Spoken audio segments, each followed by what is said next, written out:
Yes, today's practice is called Synchronize. And this is a really, really cool practice. It's about synchronizing your values with your actual life. So you'll also need your values list for this, your values list card, and your journal.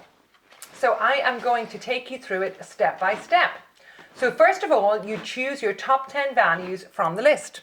So you've got a really big list of values there. Go through them and just instinctually just choose your top 10. Kind of first thing that when you go through comes to your head and matches up with what you think the values are. That's it. As you read down through, you'll be like, no, no, no, yes, no, no, no, yes, no, no, whatever it is. And you should end up at around 10. Okay? Number 2 is check that these are your beliefs and values.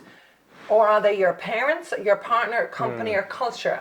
So I'm going to explain this a little bit. Yeah.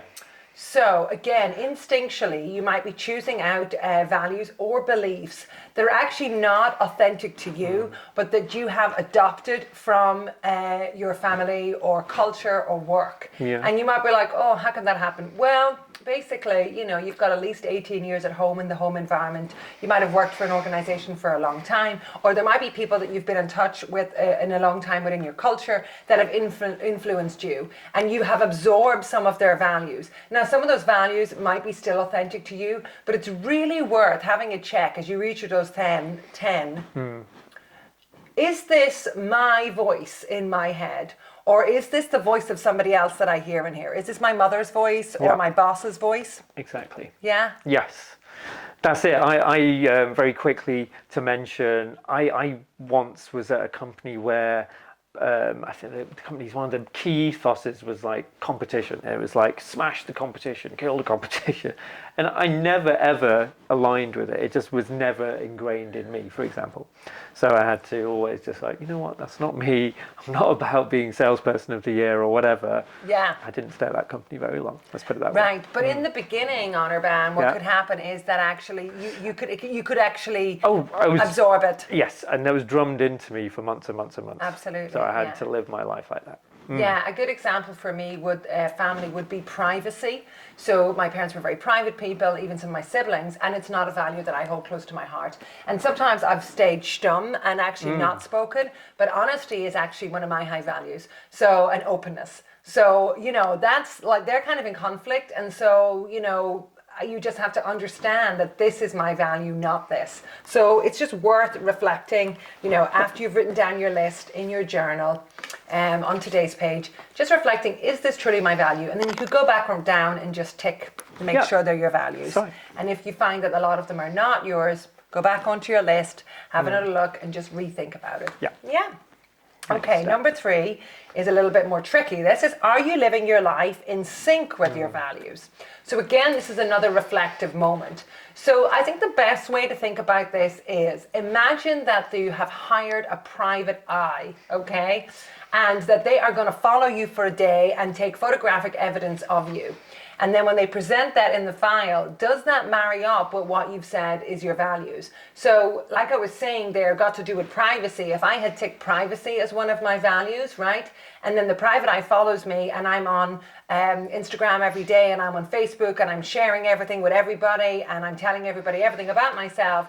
Is that in sync with my values? Doesn't seem like it is, okay? Yeah. So it's like, just have a think about, is your life reflecting that value? And this is a really good way of helping you decide if the value is yours or not. Because if you find it's not in sync, maybe that value isn't authentically you. Maybe that's like your parents' value. So like I was saying, if I said, oh yeah, no, Mom, I agree, we shouldn't tell anyone about this. Or I say to my brother, let's not tell anyone. Fine, but actually that's not really who I am. I'm very open. So actually, if you were a private eye, you know, following me, you'd find that I'm a very open person. I tell people how it is all the time. I confide in people. I absolutely believe for our mental well-being, that's what we need to do. So yeah, that's a good example there. But you go down through and have a little think about your life in the last day, week, month. Are you living in sync? And if someone was to present back to you The dossier on you. Absolutely.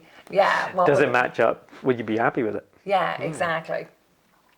So then the nice next step is to think about, okay, this is all kind of navel gazing. Let's take some action. And it is, what one action can you take today to match your behavior with your beliefs? And then to diarize it. So an example here for me would be I have adventure in mine. And sometimes my adventure value can get fallen away with. So when I put that down, I recognize it and I diarize it, I plan it in. Now, this could be like a tiny, tiny adventure. You know, it doesn't have to be something amazing. So Saturday night just gone by, I kind of noticed I hadn't had a very adventurous week. There'd be a lot of the same kind of monotony of my week here at the moment. I really enjoy my life, but you know, it's quite samey. And so I was like, okay, it's time to go out and have a little mini adventure. And I went to a really great exhibition here in London, in West London, in the Design Museum on Amy Winehouse, which was amazing adventure for me, and it totally uplifted me and was in line. And it spurred on a lot of other things that happened afterwards. So then, you know, I can say, okay, I've had an adventurous day. I've had my mini adventure. Yeah.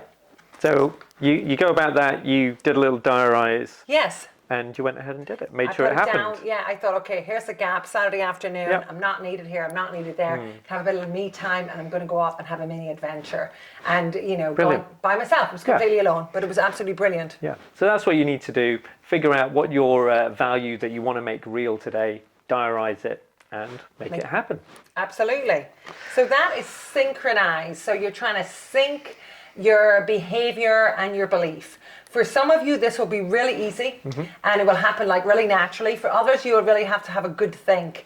A lot of you will have an aha moment because a lot of clients I've worked with, they suddenly realize that, as you say, your job or your relationships were out of sync. That's why they were having this kind of feeling, you know, a bit drained. Because actually, if you're not living in sync, it can be really de-energizing. That's right. Yeah. So if you need to go back on this video and play it again to understand the step-by-step of Synchronize, that's no problem.